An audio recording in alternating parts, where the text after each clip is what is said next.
me under the Cosway banner is totally fine. And I'll just explain that we work with companies and nonprofits to help them optimize their social impact, whether Okay. it's program improvements or building partnerships with each other or cause marketing or what have you. Okay. And Angela, for this conversation, Angie, what do you prefer? Yes, Angela. Okay, great. I am ready then to get started. I'm just going to give it a few seconds of dead air for the edit and I'll introduce the show, myself, and then you, and just ask you to first tell a little bit about Causeway, but then we can get into this conversation about all the stuff we were talking about the other day, kind of based from your notes, but we'll take it wherever the conversation takes us. That sounds good.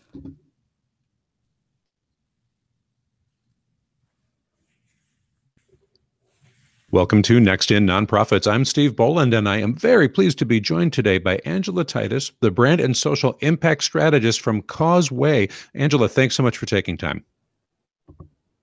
Thanks so much, Steve. It's a pleasure to be here. We were introduced by a mutual friend talking about all the good social work out there and our mutual passion for moving organizations forward, and lots to talk about with that. But before we begin any of those things, can you just talk a little bit about your background and what you do at Causeway? Sure. I have spent a lot of my career in the corporate world, working for Fortune 500 companies, in brand management, consumer marketing, and research primarily, and then really spent the last 11 years in the nonprofit sector, working for a variety of nonprofits, either direct service or grant makers, and in very varied social causes. Angela, you cut out on me there. You still there?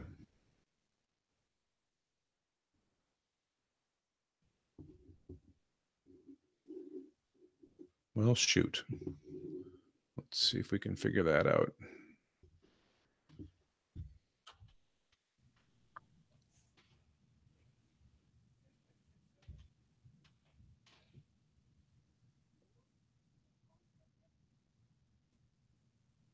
If you can hear me, I still can't hear you. So, I can hear you. And now I see, it looks like it's on our side, we're having some network connectivity issues. Okay. So it's not you, but do you want me to start that piece over? Please. Yes. Why don't you just begin again with that question of tell us a little bit about Causeway? Sure. Causeway is a small consulting firm, and we help nonprofits and companies optimize their social impact. So that could mean program improvements. It could mean how do they partner with each other better. It could mean cause marketing, whatever the need is of the nonprofit or the company. So there's lots and lots of needs out there for charities to start thinking about how they do their work differently. And we were connected with each other because of this conversation about the tactics that maybe worked once are not really necessarily the right ones, but it tends to be something that charities stick with once they've established a process.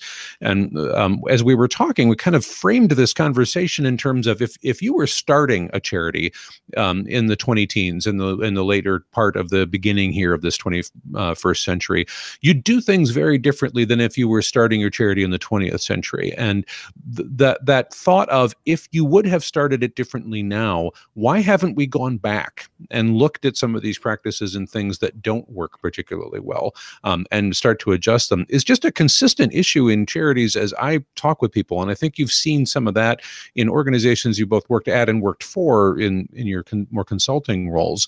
And I want to approach that from all sorts of angles, but as you talk with charities about the idea of moving forward, are there specific themes or ideas that you kind of see people struggling with? I do. I think that you're so right. There's such an evolution of the sector.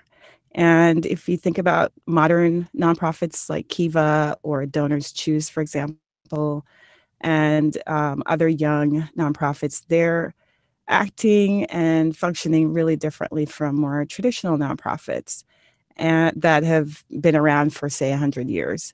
And I think one of the things that everyone's arrived at is that we need to be focused on impact, not output. And that may mean changing programs, evaluating, and even discarding things that don't work. And that's something that typically older nonprofits really struggle with, especially the last one of giving up something they've been doing for a long time.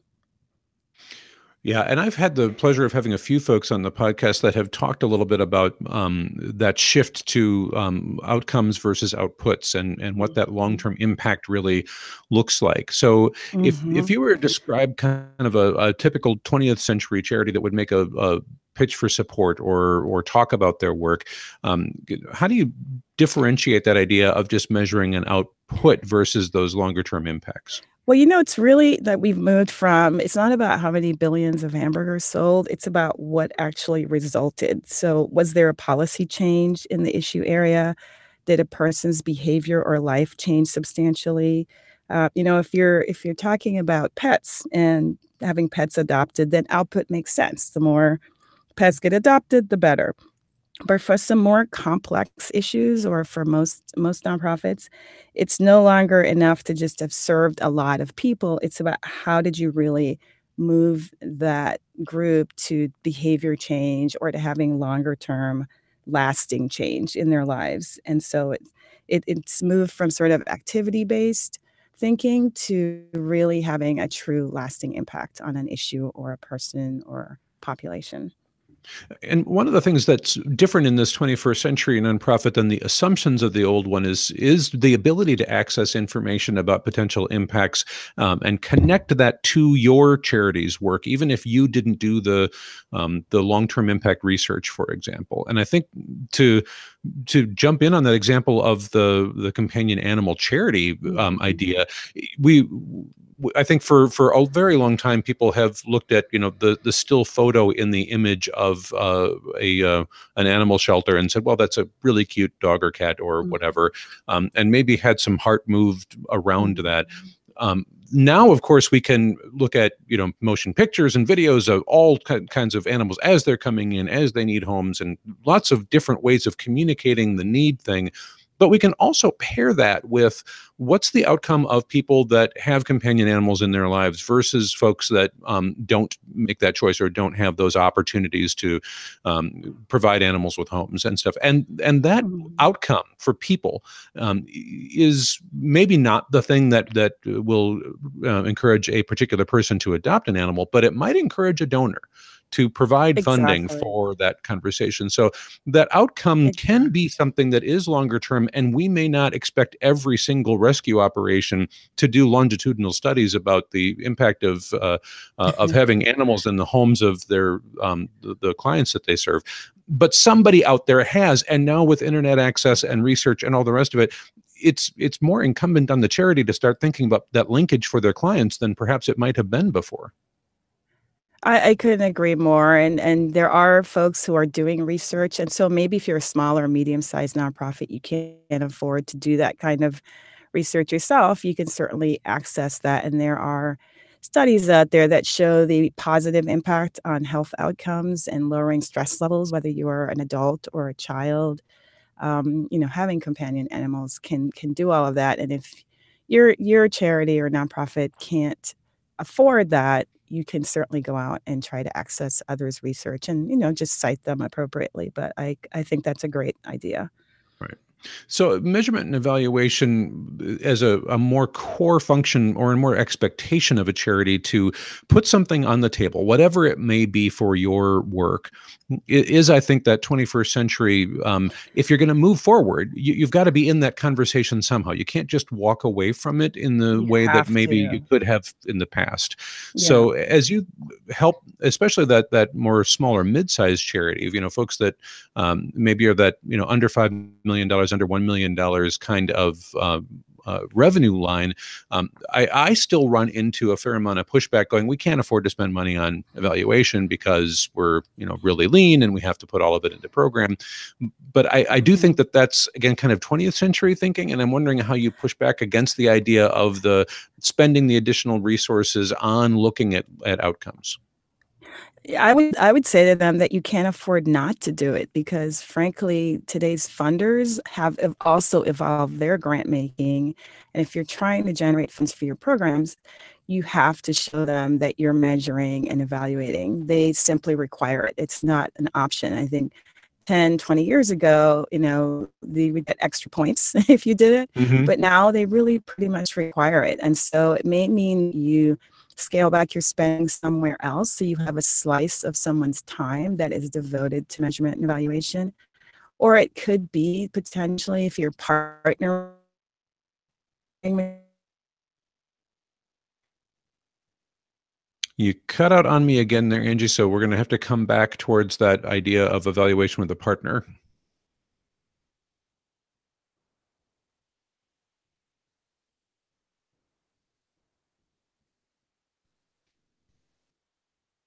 If you can hear me, I'm still waiting for you to come back. I'll text over.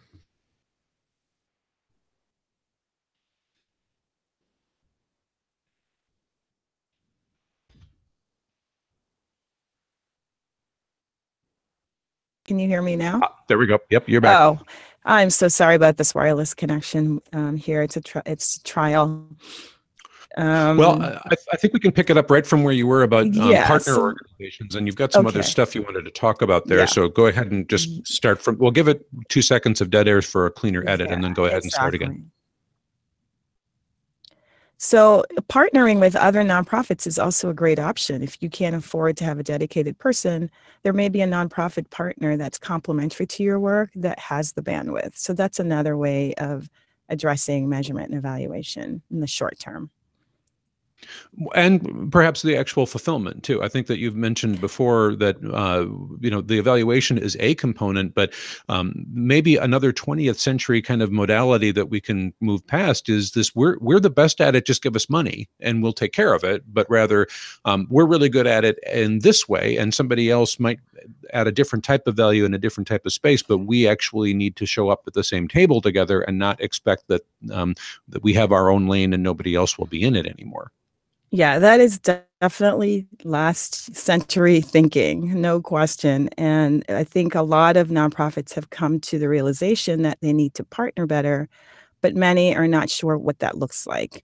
And so it could mean that you're partnering with your community that you're serving differently, sometimes even having them on advisory boards or committees, even involved in governance of your nonprofit. So you really have a true, authentic partnership with the community. That's one example. It could be, as we mentioned before, with other nonprofits that allow you to extend your reach, for example, or fill in a service gap that you don't have the staff to, or they may have relationships you don't, whether it's with funders or policymakers or others. So, really looking at partnering in a really different way, I think, is definitely what modern nonprofits need to be doing.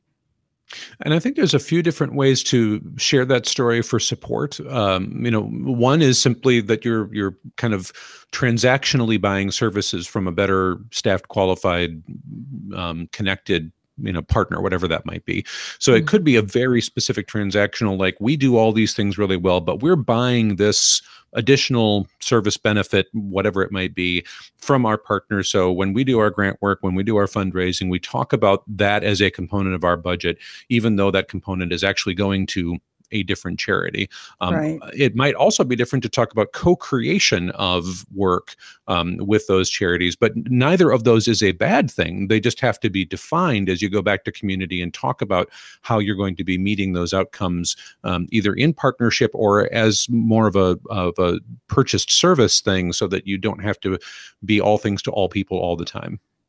Absolutely. And, co-creating programs, it can be challenging, but ultimately it increases the buy-in of whoever you're working with, whether you're co-creating with a funder or a policymaker or another nonprofit. And so whatever you come out with on the end is going to look authentic. It's going to be built well, and it will be worth the pain, I'll say. And you're probably going to increase your chances of getting a higher level of funding, perhaps, than you may have if you had not pursued that route. So whether it's collaborating around shared goals, or whether it's just forming a broad multi-sector partnership, I think it's worth the investment and of time.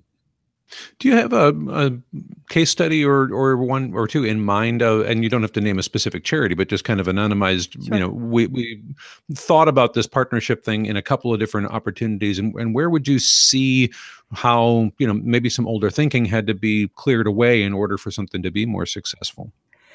Yeah, actually, there was a partnership in a community that's an underserved community in San Diego here, and it required partnering across the board with the school system, other nonprofits, foundations, government entities, and even getting training and development in how to do that partnering from a national entity that trained everyone on how you do this collective impact approach. How do you arrive at shared goals? How do you have the shared vision? And actually, it included students from the school. So it wasn't a partnership where it was parents and teachers kind of telling the students what was going to happen. This was all around serving them, and so they were very much a part of it as well. And that created, as you can imagine, a very different tone and dynamic when adults are in a room with kids that they're supposed to be helping and they're accountable to. And I have to say those kids were great because they would constantly raise their hands and challenge the adults. And I think ultimately ended up with a great program, much better built to serve them. Really, it's about them. So, and that program then was able to secure more and more long-term funding because of all of the different folks that were involved, and it involved multilingual translations during meetings to make sure all the parents who may not be English as their first language may not be their strength. They were able to fully participate because there was simultaneous translation going on in the room. So it really was an amazing, inspiring thing to see all of that, and it's doing very well. Well, and I love that concept that you have there about being able to listen from all quarters to be ready to change, to do things differently, and not just assume you are the recipient of service and we are the people that have researched all the things about how to do service. Therefore, we'll do it this way, and you need to kind of fit into that box. I think that there's a maybe oblique desire out there to go, yeah, I guess, but we really do know what we're doing, and we really have this experience and all those things. But it gets to a part of our very first conversation that I wanted to ask you to touch on here about your concept of talent versus HR, and that talent might not be only staff, but that it could be staff at different levels, and how we talk about talent management different from just who's a staffer, who's a volunteer, and what are their lanes and how are they in them, is another way to change thinking in this 21st century nonprofit. And I wonder if you can kind of just go with that for a moment about what talent management means. Yeah, I do think that it's about talent management, as you said, versus HR. I think that distinction is important. Seeing something as a resource is different from then taking the next step to proactively managing that and diagnosing what does that really mean and what do we need to change potentially in our organization to truly be doing talent management. And as you said, that could include volunteers who, even though it takes time to manage them, if you pick the right volunteers and you place them in the right places, they could potentially become donors, become staff people. They're certainly become champions often for your cause. And so that is a piece of the talent management picture that I think nonprofits have long worked with volunteers, but I think the thinking about who they are and what they can contribute to the organization should definitely evolve. Because, for example, millennials like to get really hands-on in any cause they're passionate about as much as they can.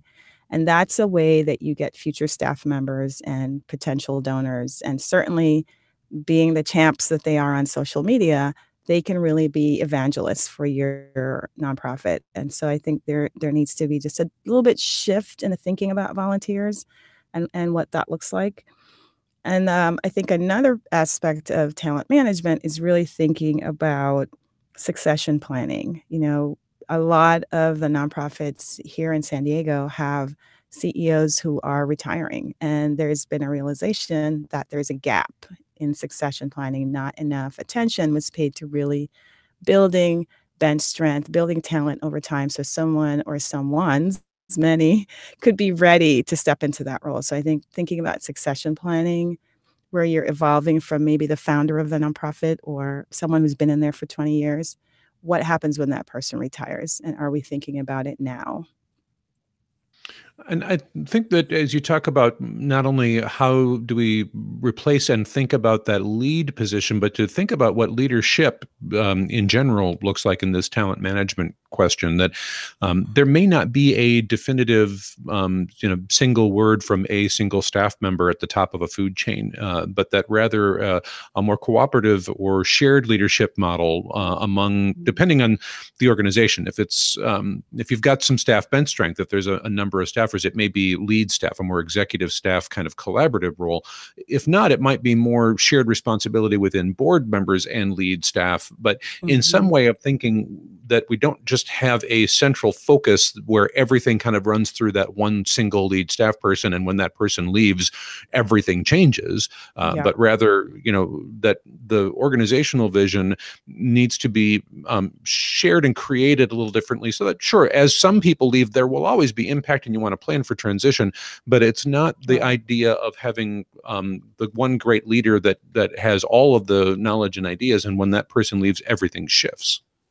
Exactly. And, sometimes leadership can come from really surprising places in an organization. And they're often people who are observers and who have accrued a lot of knowledge, but they don't always feel that they're welcome to share that knowledge. And so if you are really pushing down your leadership and redefining for the organization what leadership looks like, and you give people permission to say what's on their mind, you could get some really creative or surprising solutions. And so I do think this idea of shared leadership, even beyond the executive team, is really important. And you often do get some of your best ideas from outside that group. And I think another aspect of this that we haven't talked about yet, but I'm interested in your perspective on this, is talking differently in the 21st century about leadership when things haven't gone according to plan, to publicly be able to say, yeah, we didn't do that right, and we need to change what we did. We need to talk about how it impacts people, whatever. Not just we had an experience that maybe wasn't optimal and we want to refine a little bit, but rather, no, we went the wrong direction here, and we need to say that out loud and address it with community, rather than just sort of suddenly announcing a new program and pretending that nobody noticed. And I think that's an opportunity for people to think about how their leadership is different now, to engage community with acknowledgement of mistakes, Yeah. and then it might have been perhaps differently to say in the past. Folks might have said, well, we can't acknowledge that we did something wrong with people's money. They're going to feel horrible and not trust us anymore. So we kind of walk away from it, and just sort of pretend it didn't happen. But I think in the 21st century, there is no pretending it didn't happen. Everything is documented 6 ways to Exactly. Sunday. So we really got to talk about when things are changing. Why are they changing? And how does that shared leadership thing bring community in to talk about that? And it's funny, you say that about trust, because actually doing that is what's going to build trust today. That's what people expect. If you're always telling the rosy picture and you never have a fall, people believe you're not authentic or that you're hiding something, because we have a very cynical group of folks in the country today. And it's actually gonna build trust for you to be transparent about the mistakes and to even solicit their ideas of how you improve. This whole idea of sharing your brand with others, that's been in place now for at least 20 years, and it really applies to nonprofits as well. Shared vision is shared with everybody outside of your organization that's a stakeholder, and so it's a way to build trust actually with those stakeholders. If you say, "You know what? Let's sit down and talk about what we didn't do well, what we learned from that," and to not have this sort of quick debrief that doesn't necessarily result in significant change, but to really sit down and dissect what happened, and then often there's a solution that presents itself. But it is kind of funny because today's nonprofits have to do the opposite almost of what they did before, where they were, well, I don't know that they had to do it, but this is what they did do. They typically would hide some of these things. And now people want to see it, warts and all. They want to know. And that's how you build authentic relationships and you build that trust.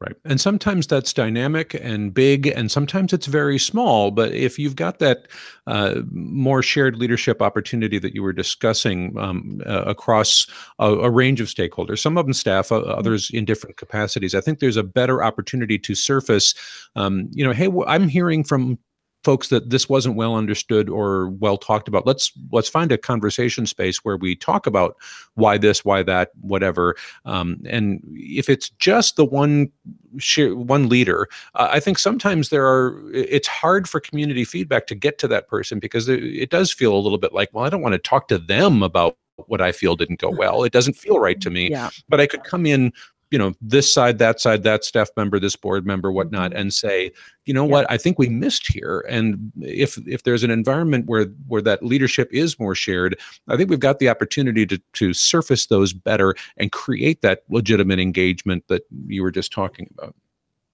Absolutely. You're getting people who have relationships at different levels of your organization, and what they say to those folks may often differ from what they would say to the CEO, even if they did talk to that person, they may say something very different. Yeah.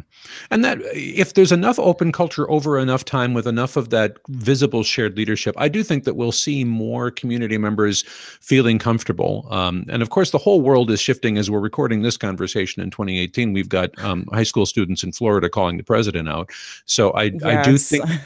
think there is becoming that cultural shift of, when people don't give you the right information, this power dynamic isn't going to be accepted anymore. We will step up and say, that's not correct. We don't believe it. We don't adhere to it.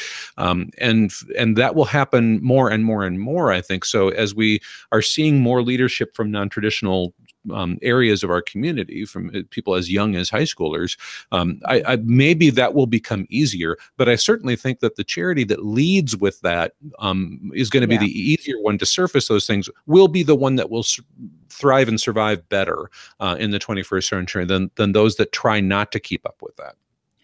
Exactly. You have to evolve because change is here regardless of whether you're comfortable with that or not. And, people should find some way to embrace that and look at their own organizations and say, okay, what maybe haven't we thought about for a while, or we've kind of put to the side? Because everybody has the long list of things that keeps you really busy, and they're all important, but um, it does behoove nonprofits to take the time to take a pause and do some self-reflection. It's actually good to stop and catch your breath and look back and debrief and think about, okay, what should we be evolving here, changing here based on what's going on in the external environment, not just what's happening inside our building. So I wanted to ask you to amplify that thought a little bit more, because it was one of the ththings that we had hit on in our earlier conversation about, for me, if the good old fashioned 20th century strategic planning process is, you have a 3-year document, you do that external stakeholder evaluation thing, you write it down, you have all of that stuff, you make decisions, and then, in an ideal world back in the 20th century, you would at least have built a work plan around that document. But often not even that. Often it would have been something that people would have shown to funders and just kind of programmed around and not really incorporated. Put it on the shelf. Yeah, and we've heard that criticism of charities for a long time now. But I think that the idea of looking at self-evaluation or strategic changes more continuously, and not necessarily something that gets done on some kind of 3 or 5 or whatever year cycle, is not about resource availability or just everybody decided that 3 years was the right thing to do, but more taking advantage of the tools and technologies and input mechanisms that allow this to be more continuous, and sometimes hearing feedback. So can you talk a little bit more about how you chat with charities around evolving that idea of self-reflection, self-evaluation outside of a traditional strategic planning process, or maybe as part of a more dynamic one? Yeah, sure. I actually worked for a nonprofit that took strategic planning to another level in the sense of engaging people in the community in their strategic plan. It was a 3-year plan, but there were about 40 different community members who participated with the staff and with the board in the strategic planning process. And we also solicited using digital, we solicited several thousand community members' input on different topics. And so it was really kind of breaking apart the old idea of what a strategic planning process is, which is you go to an offsite, certain Yeah. people, you cuddle in a room, and we did the complete opposite. And it's very effective in that it really gets the buy-in and trust of the community because their thoughts and ideas would show up in our final plan. And then we did a presentation where they all came back and they saw that it was in the plan. And then they saw us acting on that plan throughout the next few years. And so I do think that kind of breaking away from the old idea of a strategic plan is definitely something that modern nonprofits should be doing.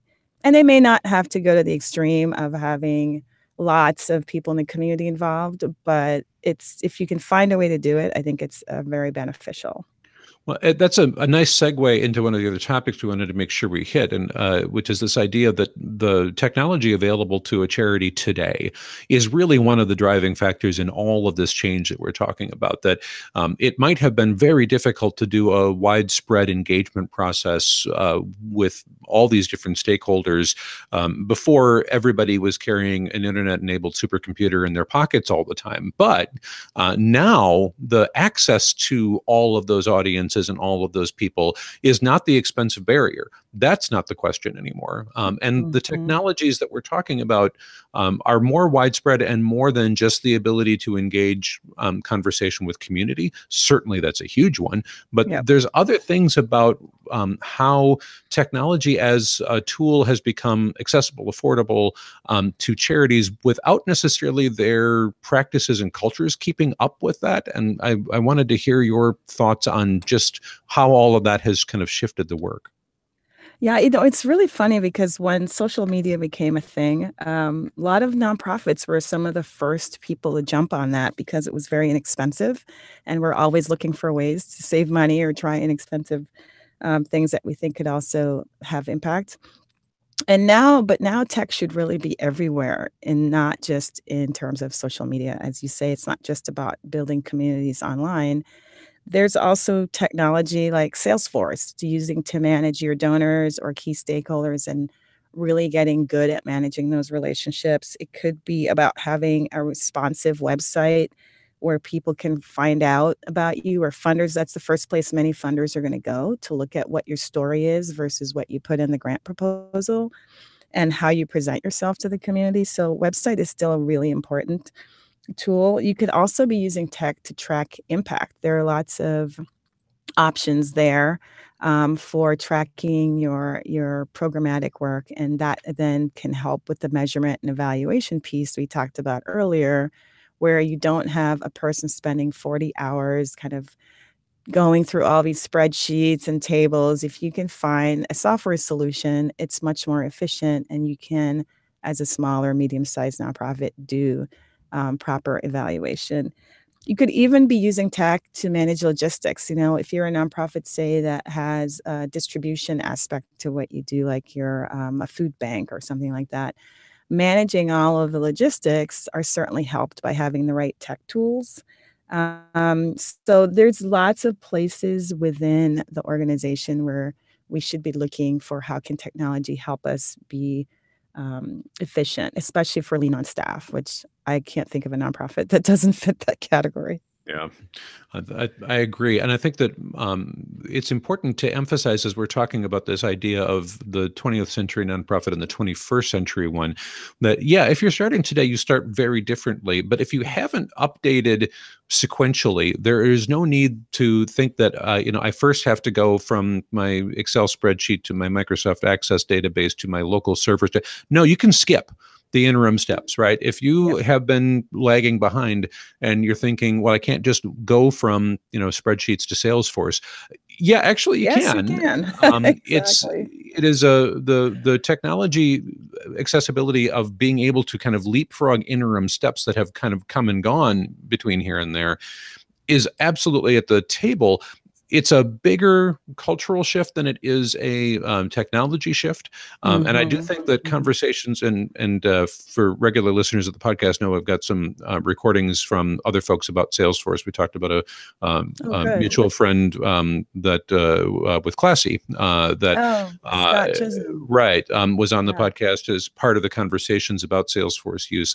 That what Classy does and what Salesforce does and whatnot allow organizations to bypass the idea of I should have a server. Nope, not anymore. Nope. You've missed the Yep. day. There might have been a Yep. day when you should have had a server in 2004, but Yeah. the day is gone, and now all of that data is going to be cloud secured somewhere. In almost every circumstance, there may be a very few limited cases where it still makes sense that you have to buy hardware and maintain hardware. But mostly, we've gotten past that. And if we've got charities that are thinking, yeah, we looked at that whole idea, but maintaining a small business server on site was just way beyond our capacity, and we didn't want to do it, so Right. we just didn't move past the spreadsheet. So we Yeah. still use the spreadsheet. And now, Everyone else suffered so that they could now benefit. They don't have to go through any of that anymore. The server overheating. I've been there with some right. places I've worked. Yeah, it's great. Nonprofits now don't have to suffer through that. But it does require them to start thinking differently about tools like Salesforce, for example, which are enterprise level tools. I mean, they can Hmm. do things that most smaller charities don't need them to do. And as we look to leapfrogging past a couple of stages, it may seem like, well, we can't go right into something that big.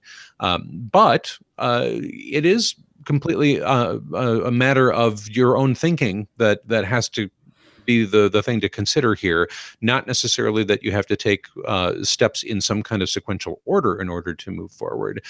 So I do think that having that conversation with that shared leadership team about is it our own perceptions that are slowing us down Yes. from implementing these technologies somehow, or is there something legitimately in the way technologically that's keeping us from using things that would really be helpful? Yeah, and tap into that younger demographic in your organization that's very comfortable with tech. It's native to them. They understand a lot of it just very quickly. And, it's a way for them to feel part of what's being decided by senior management often if you solicit their advice. So, yes, there are outside folks you can use or you can work with the team at these tech companies, but your own staff can also be a resource especially once you begin implementation of these tools. Right. And I would urge us that while there are certainly some truisms and experience about, generational shifts, that even some of us gray haired folks are very We happy do. to move forward. I only And have one gray hair, Steve. well, you may not have many, but I will speak on behalf of the gray haired contingent. At least one that I see on my head. That's it. But there's probably a lot more up there. But it is. I mean, I think you hit on it with culture. I mean, Yeah. culture is such a hard thing to change. Often these other things we've talked about can change over time. And the thing that's the hardest for people, because it's the people factor, right? Yep. We could just do it without people. It would be so much easier. But it is hard to do. It's about culture and relationships. And I think if you have leadership that's willing to continuously self-evaluate and be open to change about what's working, what isn't working, because sometimes things are working. It's not always about the negative. Sometimes things are working well, and you can expand and amplify. So I think you often find like the staff might be ready to go, but the CEO is not quite comfortable, or the board might not be comfortable, Yeah. and the staff is ready. So just having that dialogue very intentionally about culture and about that it is uncomfortable and just being open about it, I think can start that change. Folks really talk about it and intentionally, not just try to do it without talking about it. Yeah. The flip side of being a little HR starved or talent starved, as you were talking about talent management, not human resources management, I think is sometimes people look at these ideas of investing in new technology tools that might shift what opportunities you have, and can respond sometimes, well, but that's so and so's job. If Mhm. we change, that person won't have that work to do anymore. And I think we've got that. A little bit of a holdover from 20th century thinking of I'm more loyal to my people that I have here than I am necessarily to what's the best way to solve this mission. And I think there's two ways to talk to you about that I want to ask you to consider. One is, of course, repurposing the people you do have, not getting Exactly. rid of them, but having them Right. do different things. Which But is another highly is that, desirable. well, I think can be, but I think the idea Yeah. also, and I want to push on this a little bit, and it's not a popular position, that nonprofits were created to impact the world, not to employ the people that are already there. And if our Yeah. jobs are Yeah. no longer the same jobs that they were and they're not relevant anymore, I don't think we're serving the mission well to just protect the job because there's a person we like in it. And that's cold-hearted Mhm. and awful and all the rest of the things you can say about it.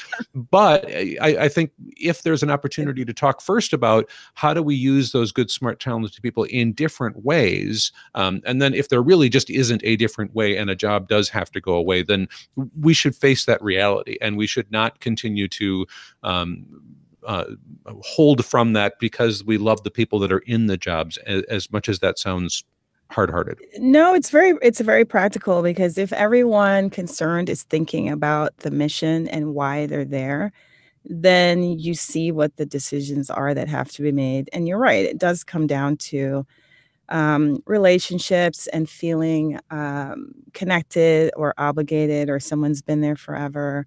And, it's a tough part of, I think, what nonprofits have to do, but it is one of the big issues in the sector, I think, that we have to wrestle with.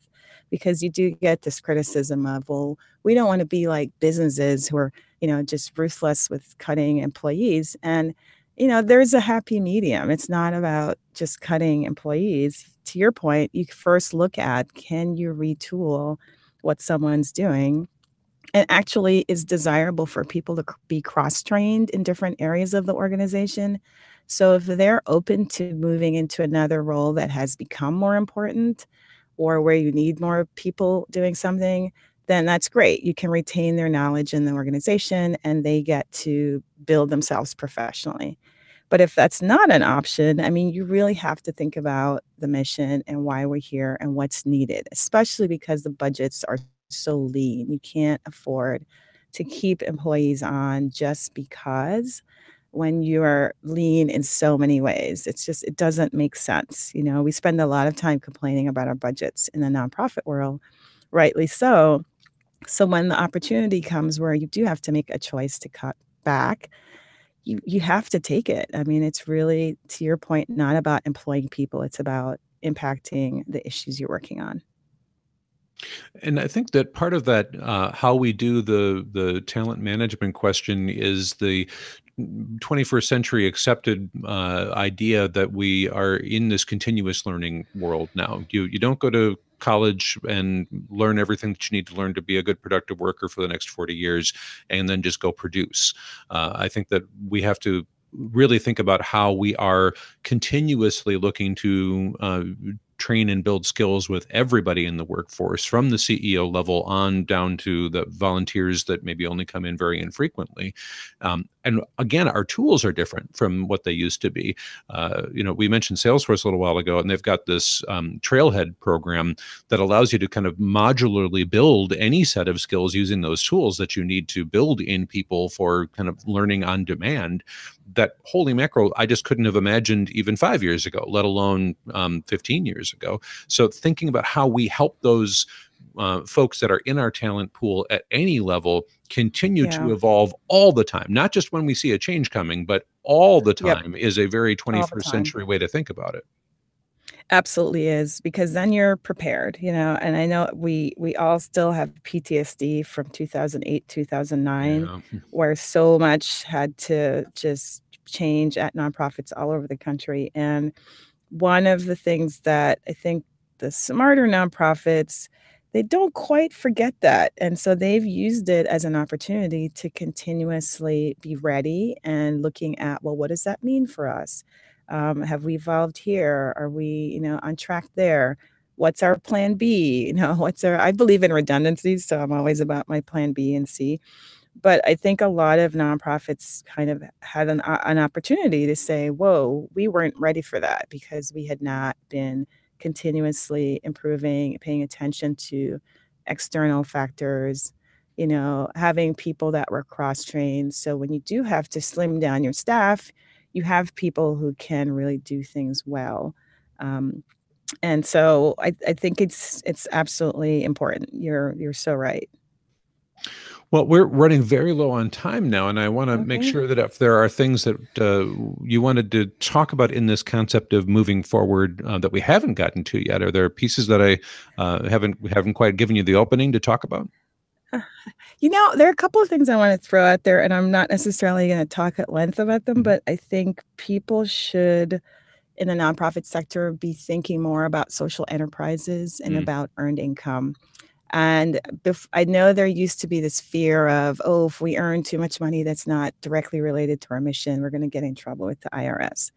Well, the reality is, and if you look at modern nonprofits, they're going out selling merchandise or things, services now. They're figuring out how can we monetize what we already know how to do as a nonprofit. So it is directly related to our mission, but we're still going to have another income stream. So you diversify your revenue even more. And it may be a small amount to start with, but for some nonprofits, it grows to be a really significant percentage of their revenue. So when you do have a down period or you lose a funder, you have some other lever that you can use. So I think that being open to the idea of earning money through services or products or cause marketing or what have you is something people should think about. So that's a big one. And you said there was a second thing too? Yeah, and I think the other one is thinking about how do you really create champions and evangelists? How do you create a Yeah. movement Mhm. behind what you're doing? So marketing now has these tech tools.